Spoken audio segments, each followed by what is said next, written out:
Assalamu alaikum warahmatullahi ta'ala barakatuh bandiraɓe on kofnama on gelanama hayruji ɗuɗi hande waddano video kesol dow ko larani whatsapp bandiraɓe mi hollan on lawol ni watta whatsapp moɗon ɗo yewta feere muɗum yewtida be yimɓe maɗa ko da a connectaki ko ma da a ɗo connecti a nasa whatsapp maɗa yewtidante be yimɓe maɗa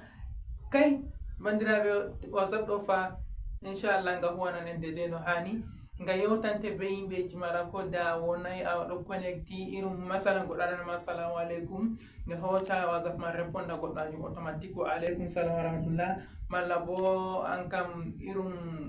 ngaɗa alhamdulillah ngel hoca kangel ngel jaabo alhamdulillah ngaɗa salam ngel waɗani wa alayhi salam be ko nandi majum ɗo pat whatsapp majum ngel hocan ngel huwante dede no hani huwugo ngel huwane musamman ma to a goɗɗo lumo a goɗɗo business irum aɗo sukli wane a maran haaje yaki feere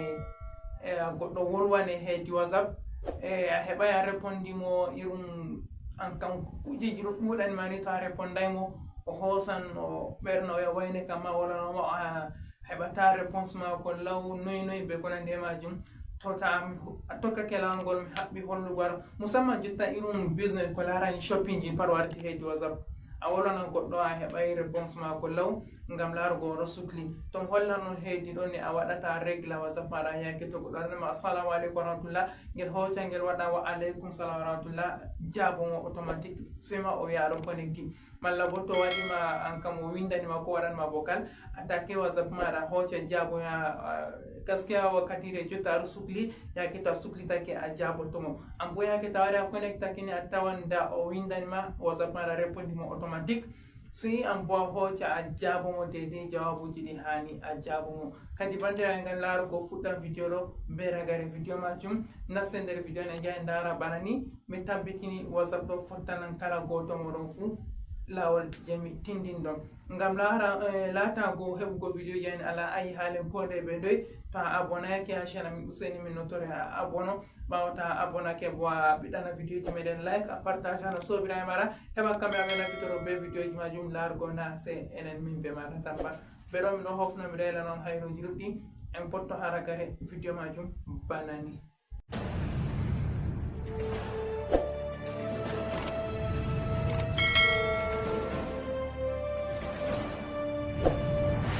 bandiraɓe assalamu aleykum wa rahmatullahi wa barakatuh on kofnama on gelanama hayruji ɗuɗɗi sosai ɗi duniya be alahira hande bo en warti be vidéo kesol dow ko larani whatsapp bana en wolwi ha fuɗɗam vidéo whatsapp je on waɗa be hoore muɗum to whatsapp majum ɗo ɗum whatsapp business on bandiraɓe yanata on téléchargea on mi holla on lawol no on waɗata whatsapp man wolwa feere muɗum a wara nasta play store a télécharge whatsapp business to aɗo mari whatsapp business mo wara nasta whatsapp business maɗa bana ni to a nasti hedi jungo nyamo yiyan toɓɓe tati ha dow sai wara iya ha toɓɓe tati man sai wara nasta parametre to a nasti ha parametre to masha Allah sai wara nasta ha business tools to a nasti ha business tools a yiyan waddanima kujeji tati en acca go'o ɗiɗi tati nayi ɗo fu en acca en ngara en nasta ha ɗo nga en giyan getting message masalan bana an kam goɗɗo lumo ni irum kujeji shopping ko larani turmiji limseji noy ko nandi majum irum shaddaji aɗa waɗa bo hedi aɗa waɗa lumo maɗa hedi whatsapp to haɗɗo to goɗɗo on o meɗayno marugo nimoro maɗa o heɓi nimoro maɗa kesum oɗo windani message ni to attaque téléphone maɗa réponda mo automatique réponda mo to ko aɗo sukli a heɓata répondugo mo jotta foti a wi'a miɗo sukli ɓawo to mi suklitake mi jabete ko bo a wi'a mo an kam ni irum gewteji ni an kam ni ɗi anduɗa to a yewti goɗɗo ni o wiyata a répondai mo to a hosa a wara huɓɓa ɗo ɗon to ngel ɗo nyifi bana ni sai a huɓɓa ta huɓɓi ngel ni sai a wara nasta haɗɗo a tawan bindi an ɗo windi bana ni nda thank you for contacting Fasaha, please let using con how we can help you to a wara itta bindi ɗo to a yiɗi sai a winda bindi maɗa je a mari haje windugo réponda goɗɗo majum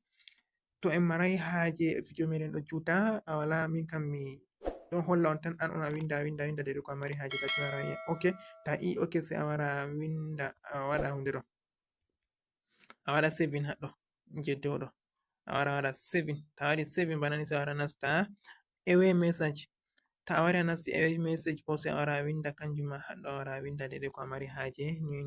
en fondi. To sai a wara a waɗa saving ko an kam irum to goɗɗo silminake dow maɗa assalamu alaikum sai a waɗa wa alaikum salam en fonda waɗugo wa alaikum salam bana ni sai wara waɗa okay nden sai wara waɗa saving yawa haɗɗo wara ha always send ko kuma customer be ko nandi majum to a yiɗi kala goɗɗo fu ɗo man yerɓana ɗum ko bo a subta numeroji en acca dow je premier ɗo sai wara waɗa saving to en wari waɗi saving so nda quick reply haɗo bo quick reply bo bana ni majum ara winda irum daidai ni ko fottante hatto mamma to téléphone maɗa be français ta jenge a fawan daidai ko e mari haje en gida video meɗen juuta ngam hulugo tata on ndarai video mai ga fuɗɗam haragare kanjum waɗi a winda daidai ko fottante haɗo man bo en gilgilani daidai je ko fottante to a de'iti a windan ko fottante hatton kadi bandam bo nda ko mi windi to mi ɓawa nde mi timmini sai mi wara mi waɗa saving sai mi wurto yen fonda en lara mi nasta deuxiéme whatsapp am bana ni to mi nasti ha deuxiéme whatsapp am sai mi tefa numero am je toɗo majum ɗo